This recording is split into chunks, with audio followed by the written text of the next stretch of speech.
She said, "Let's be friends." I said sure, then moved out. It started like most breakups do, not with a fight but with distance. Lena wasn't cold, she was absent. The kind of absence that fills the room even when the person's still there. She'd stop laughing at my jokes. She'd scroll through her phone while we ate dinner. The little conversations we used to have, gone. I knew something was off, but I didn't push.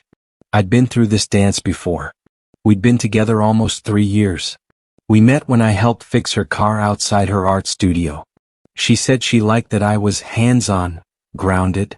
In reality, that meant I was stable, someone she could lean on while she floated between creative dreams. I ran a small landscaping business. It wasn't glamorous, but it was honest work. I paid my bills, stayed busy, and didn't pretend to be someone I wasn't. She said she admired that. But over time, admired turned into looked down on. Her crowd, artists, photographers, people with vision boards and vibes, started calling me the grass guy. They'd say it like a joke, but the smirk always lingered a little too long. Then came that Tuesday night. I remember it perfectly because it was so ordinary. I came home late, dirty, tired, and starving. She was sitting on the couch with candles lit like it was some ceremony. That's never a good sign. She looked up with that practiced mix of sadness and superiority. "Liam," she began, "I've been doing a lot of thinking. That line always precedes disaster." She continued, "I just feel like I've lost myself. I want to explore who I am without the pressure of being someone's girlfriend. I think we should take a break." I nodded slowly. "All right. If that's what you need." She looked almost relieved, until I stayed calm. Then she added, "But I don't want you to disappear from my life. You're my best friend. I still want to talk, to see each other sometimes. Just less of the relationship stuff." I almost laughed. She wanted me to be single while still giving her the emotional comfort of a boyfriend. She wanted all the benefits of me without the commitment. So I just said, "Sure, Lena. We can stay friends." And she smiled like she'd won something. She didn't know that smile would cost her more than she could ever imagine. That weekend, while she was away on some inspiration retreat, I packed my things. When she came back Sunday night, she froze in the doorway. My side of the closet was empty. My tools, my clothes, my coffee mug, gone. The apartment suddenly looked too big for her. What are you doing?" she asked, her voice cracking. "Giving you the space you asked for," I said calmly. Her face twisted in panic. "Wait, no. I didn't mean for you to just leave. I thought like, a break. You know, we still hang out, you still come over." I smiled. "That's not what space means, Lena. But you can't just move out. The rent." "I already talked to the landlord," I interrupted. "He's fine transferring the lease. It's all yours now."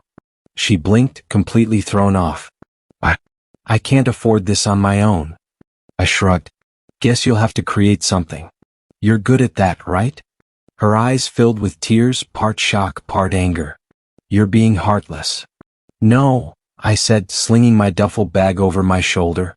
"I'm being your friend. Friends don't live together. Friends don't pay each other's bills." Then I left. For the next few weeks, the calls started coming in like clockwork. "Hey, the Wi-Fi isn't working. You know how to fix that, right? Can you come look at the washing machine? It's making that weird noise again. Rent's due tomorrow and I'm short a couple $100. Could you spot me? As a friend?" Each time I kept my voice level, polite. "I'm sure the internet company can help. YouTube's great for repairs." "I'm sorry, Lena. I'm on a budget too."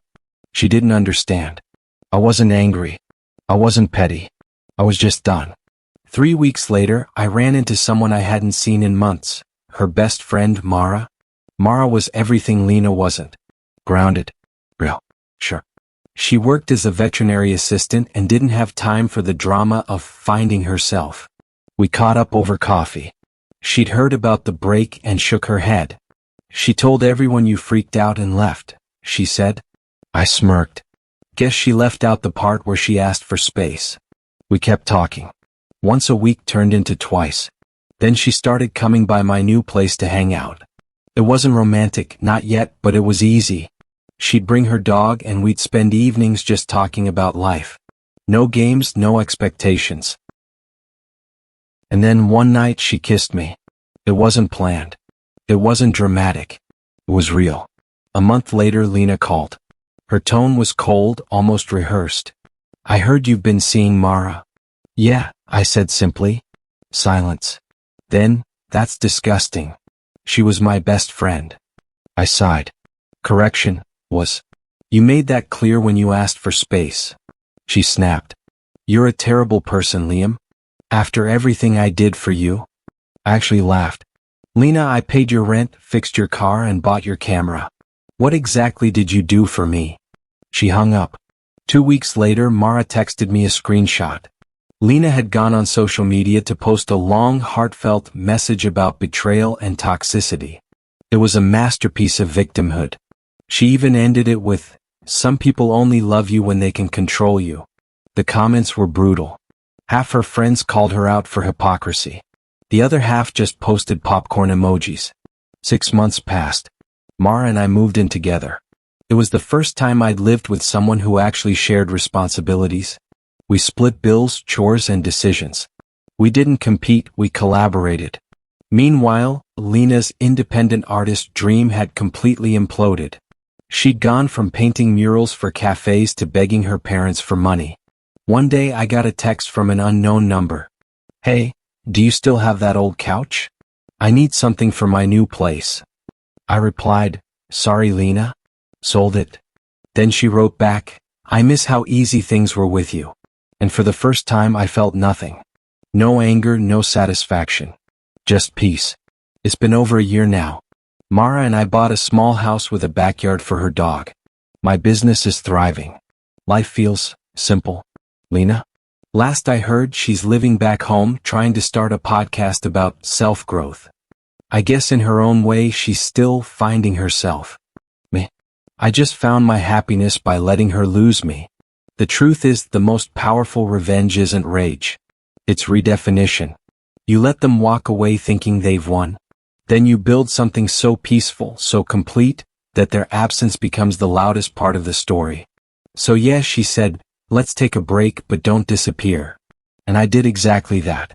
I disappeared from her world. And reappeared in one that never revolved around her again.